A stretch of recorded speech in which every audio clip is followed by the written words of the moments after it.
I really honestly have no words to describe to you the mode that Vik flies in. Most of us here in the US fly mode 2. A lot of folks in Australia and in England fly mode 1. Vik flies something else. And I'll let him tell you about it because, quite frankly, it's a little bit ridiculous. Talk to you soon. Bye. Let's move into a kind of a slightly different topic. Let's talk about your equipment. And we're going from like this like super touchy-feely thing into let's talk about what you fly. Yeah, sorry, that was not a smooth transition at all. That's all good. So but one of the things I kind of wanted to get into is so first off, there's this rumor that you fly a custom mode controller. I do. You do? It's like for real. What do you fly? Mode 3. Let me grab it. Mode 3? Yeah. So here it is right here. All right. What is mode 3? So essentially, I think everyone else in the US at least flies mode 2. Yeah. Right. Mode 3 is the opposite. Just the sticks are another. Yeah. So basically, throttle is going to be on your right. Yaw is going to be on your right. You're going to flip and pitch and roll on your left. And that's basically. How did that happen? How did that happen? Looking back. So I was in the market to get a Tyrannus because that's what everyone flew 5 years ago and still do for the most part. Mm-hmm. And I was thinking, okay, well, what do these modes mean? Mm-hmm. And as I was going through the modes, I got a little confused. And then I was just like, I don't know what everyone else is flying. Because at this point, there isn't any Facebook groups, right? Everything is on RC forums. Just to give some background to why I did what I did. Right. Joshua's channel wasn't that well known. We didn't have other YouTube channels that had helpful content. So a lot of this stuff that people are grateful for right now didn't exist back then. It did not. It did not. So when you do that, you're kind of like, okay, well, what makes sense for me, right? That's how you approach any type of situation is what's best for myself. So I was looking through all the modes and I was like, well, I want to have throttle on my right because I feel like it's the most important input, right? And that's how why put on your left when your left's not, I guess the way you're that right-handed. I would do it is, right? Your dominant hand should have throttle. Right. That's how I viewed it. Okay. Whatever your dominant, if your dominant hand's left, then that's great. You can get mode 2. But if you're right-handed, then mode 3, that's what I was thinking. I was like, okay, well, I have better throttle control, and that's going to help me elevate and decelerate and all that stuff. So that was one aspect of it. The other aspect of it was yaw.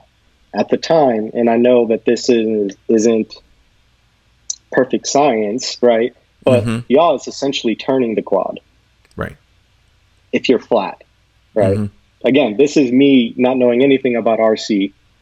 So, right, we have throttle that you get you speed and elevation. We have yaw that turns the quad. Why not have those two things on my dominant hand so I could have precision, right? Rather than trust my left hand to make those calls. So that's kind of where I started, and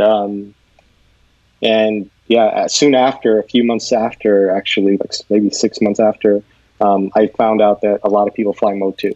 Right. And then I was like, well, geez, like, do I want to just keep going with what's working for me, or do I want to just switch over to what the majority of people do?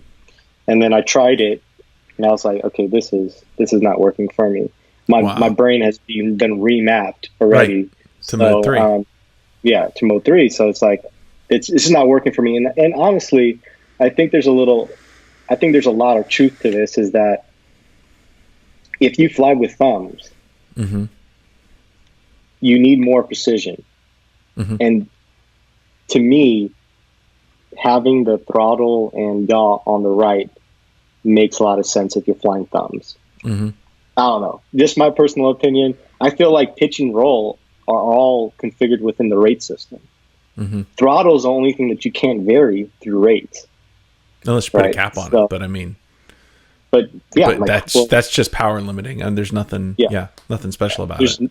It's not like an input that you're changing necessarily. So that's kind of where I landed with, and I was like, well, I'm just gonna stick to mode 3. It's been giving good results. I fly as good as anyone, I think. So I didn't want to change. I did give it a shot, and I soon found out like it just doesn't make sense for me. Now, what I will say is that anyone that's new to the hobby, try to learn mode 2, especially if you want to go commercial, right? If you feel like this is going to be an opportunity for you to get a job somewhere doing this, then learn mode 2, because then that is the standard in the commercial area. So I'll put that caveat into that. This was worked for me because I have my career, and that career is not going to be drones. So, but if someone's aspiring to be something like that and commercial flyer, then mode 2 would be where you would want to start with. Okay. Hearing you explain it, it makes a ton of sense. Like, I fly mode 2, and I don't think I could ever fly anything else. But the first time I grabbed a controller and hooked it up to, it wasn't FPV, it was line of sight. My controller was in mode 1, I think. Yep. Which is typically, I think that's what they fly over in the UK a lot. UK, and then some Australians fly that too. I know Thomas Canada flies that. Okay. And that, looking back on it, I mean, I had no clue what I was doing. But it was, I ended up switching to mode 2 shortly thereafter. That was a really, really janky Spectrum radio at the time. Like, I had to, switching it from mode 1 to mode 2, because the throttle was on the right, I think. In mode 1. Is it in mode 1? Anyways, I had to take out springs and do a bunch of stuff to switch the controller over to mode 2. It was interesting. I felt like I was MacGyver when I did it. It really wasn't that big of a deal. So switching modes, and you're a thumber. So do you have, I mean, you do fly very precise. Do you feel like pinching would give you an edge, and you just thumbed, that's what you started as? Or do you feel like there's a precision that you get out of pinching? So this is an interesting conversation.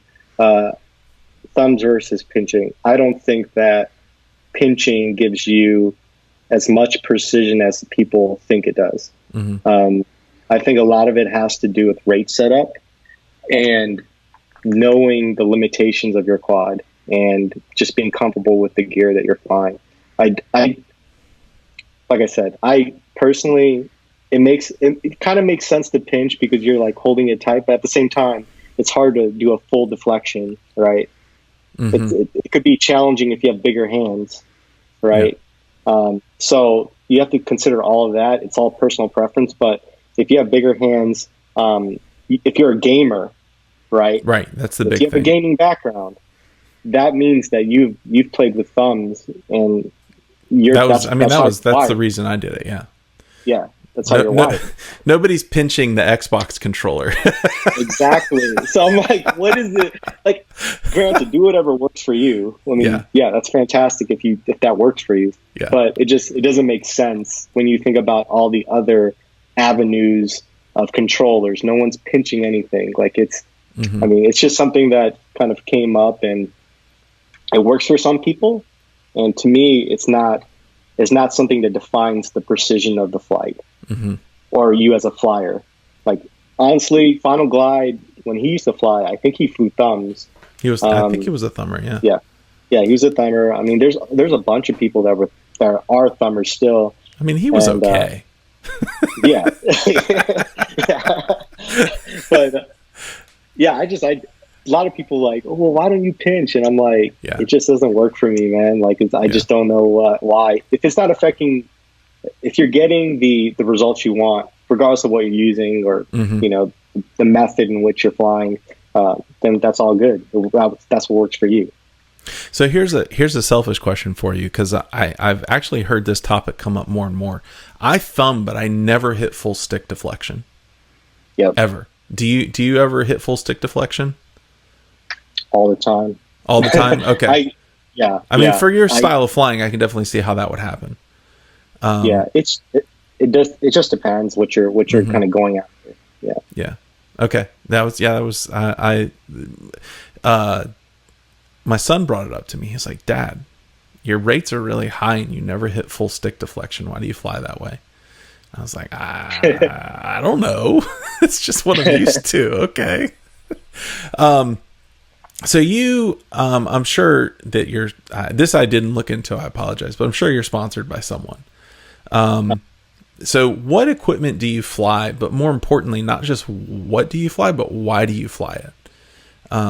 Because I'm sure that there's probably a reason behind a lot of your choices. So we know you fly KISS.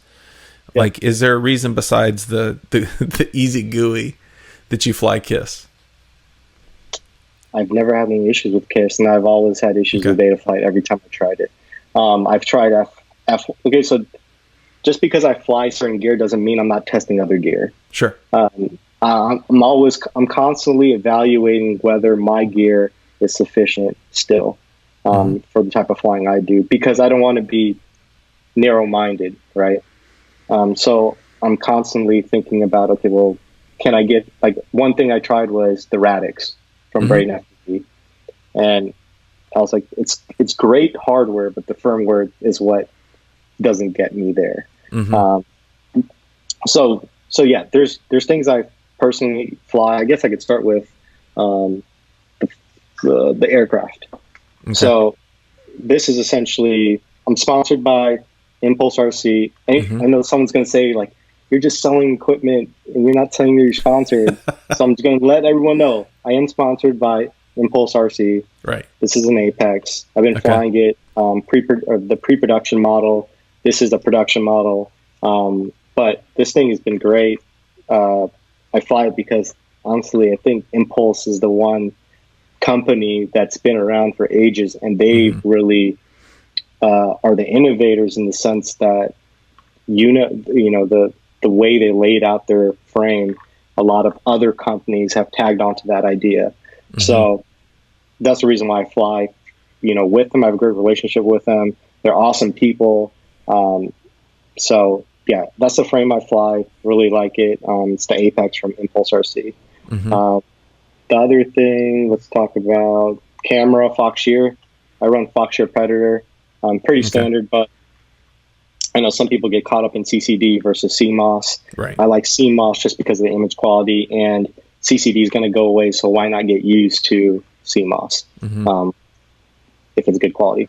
So we talked about KISS gear. That's kind of what I'm running right now. KISS V2 with the 25 amp ESC all-in-one situation, and Unify, pretty standard. I am sponsored by TBS, Team Black Sheep. I run the Unify, I run the Triumph Pro, Crossfire, of course. What else? What motors do you have on there? Oh, motors, yes. I'm sponsored by T-Motor. These are the F40 Pro V3s, 2600 kV, and I'm still running 4S. I was going to say, it took 2600 kV, you're running 4S. Yeah. Unless you're insane. Yeah. Unless I want to, like, shoot up to the moon. Right. Yeah, so there's going to be someone out there, why are you running 6S? Well, the reason why I'm not running 6S is because I think 6S needs one more year to catch up from a reliability aspect. Now, there's some people out there, like Steve, like for instance, Steele. Yeah, Steele runs 6S, and he's been running for a year and hasn't any issues as far as we know, right? But when was the last time Steele crashed? I don't know. Well, he did crash a few days ago. Oh, he did? Okay. Yeah, he put it on IG, I think. So I just don't think it's as reliable as a 4S setup in reliability. To that point, I follow some of the racers, and I know a lot of the racers have actually stepped down to 5S, because they're blowing out components with 6S pretty regularly. I still fly 4S, but that's just because I fly old gear. But I mean, the lure of 6S, I think, is you get longer flight times. It depends. It depends on the entire setup, but there's some people out there that can get longer flight times, but it's very minuscule. The thing that I tested 6S, I want to say 3 years back. I tested it before. No, I didn't go with higher KV motors, but I think I put a cap on my throttle to limit the KV a little bit. And I tested it out. I tested 5S out a few years back too. Again, you're balancing reliability and performance. So even 3 years back, it was you don't want to do something risky with it, like do a dot or something. Like that just wasn't the case there. So yeah, that's what I think in terms of that. Okay. But if you want to mention the batteries I'm forming real quick, these are the Tattoo. I am sponsored by Tattoo. These are the Tattoo 1300 120C. These are 150 grams. So this is one of the lightest 4S 1300 packs on the market, and that's the reason why I fly it. So let me ask you a question about that. I have always gravitated towards 1500 milliamp hour batteries. I did for a little while fly some 1300 Venoms, and I just had a lot of problems with them. And then ended up, I found a flash sale for the CNHL 1500 milliamp hour, the tried and true that everybody loved. And from that time forward, I've just flown 1500. Do you, and I hear a lot of people saying, oh man, I can, if you add 70 grams to your quad, I can totally feel the difference. Maybe I'm just not good enough to feel the difference. But do you fly 1300 because of a weight concern, or is there another reason for it? Weight concern is primarily my concern. Okay. So, right now, I think the sweet spot is about 600 grams, with all in air with the session. You can get there with a GoPro Hero 8 or 7, but with the session, you could get to 600 grams pretty easily, I would say, especially with the Apex. So I think 600 grams is the weight that we need to target, or that I like to target, because it, from a performance perspective, is that the more weight you put on there, the more prop wash you're going to get. Not necessarily you will get prop wash, but the chances of you getting it goes up. Now, you may be a great tuner, right? But there's only so much you could do from a tuning aspect until you run out of room, right? So that, and then also I've noticed is that the more weight you put on, the squishier or the less responsive the throttle gets, obviously because there's weight. So if you want to be really precise, you have to have weight that throttle that you could understand where you're at in throttle curve. The throttle curve has to be predictable, put it like that. And when you put more weight on, or you fly 1300 and then you put a 1500 on, well, you got to relearn. Now, you got to relearn. You're teaching yourself pack after pack, because you're switching from a 150 gram pack to a 170 gram pack, right? And the throttle curve has moved. So a lot of newer people don't understand that the reason why people have identical setups is that everything is as predictable as possible in order to have a good flight experience. That's the goal. So I interviewed Sander Sasson, Sassy FPV, and he, that's one of the things he said. He was like, look, he said, if you switch props, you got to relearn something. He's like, if you switch entire quads, he's like, you got to legitimately throw down 2 or 3 packs just to get used to the feel before you can really tear it up. So that's one of the things I know as an early pilot, I switched everything constantly. And I attribute that to kind of stunting my growth for the first year. Because, I went from these crazy 2800 kV motors to 2300 kV motors to Steele's motors, the Silk 2345. I was just switching things constantly, and it was that I lacked the consistency that I needed to actually get better. Speaking of, go ahead. I wanted to touch really quickly on that topic. Yeah. Go ahead. So I did a video a few I think a few months back. And it's related to this. And it was regarding like, what are the 3 biggest mistakes beginners make? And one of them is flying different gear and not consistently enough. And then the other piece of it, I want to say it's, just having a consistent schedule of flying.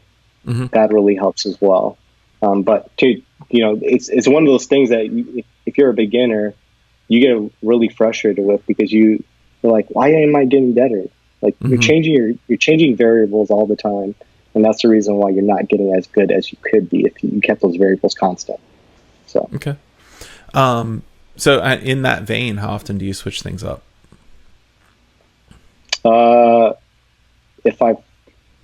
Not often. I mean, the gear I've been flying, I want to say I've been flying for about 5 solid months, identical setups. So 5 solid months. But if one of the companies I work with has something, they'll send it over to me. I have a quad that I test stuff for, and I'll give it a shot and give feedback to them privately.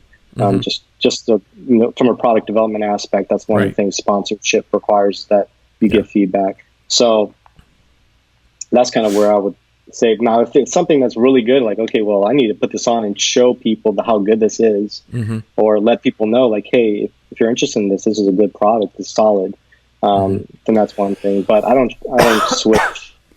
I don't switch gear often. Maybe 6-month intervals, and it's really due to if a company comes out with something that is worth switching. Okay. Yeah, that's I just, it is really easy to get into the trap of chasing the next best thing. And it wasn't until I had a quad that I was able to fly for like 4 or 5 months and had the same parts that I could replace everything that I broke with, that I realized that, oh, this is why haven't been as good as I could be. And I got used to that quad, and occasionally I'd change props or something like that, but then even I stopped changing props. And to this day, it's one of my favorite builds. So, good stuff. I think one of the things that I pulled out of this episode was that everybody expects that being sponsored is a great way to get free equipment and do, whatever you want, not have to pay for your gear. And quite the opposite is true. I found out through YouTube that, in fact, it's a lot of hard work and it takes a lot of effort to get these videos up. And it's the same thing with a sponsorship. You've always got to put into it, and it's often more than you even get out of it. In our next episode, Vik and I talk about whether or not the flight edit is dead. Our flight edit's dead. Does anybody watch them anymore? Does anybody care? Should we be putting our effort there or putting it somewhere else? I'll let Vik answer that in the next episode. And I'd also like to thank my patrons. If you would like to get a podcast form of this entire interview all at one time, all dropped on the first day, then become a patron. It's as simple as that. The link is in the description below, along with all the other links that Vik and I mentioned. And like, subscribe, comment, hit the bell, do all that good stuff. I'm trying to be a good YouTuber and remind you all that there's important things that you need to do, and so you should just do them so that I don't have to tell you about them. Anyways, I'll talk to you later. Bye.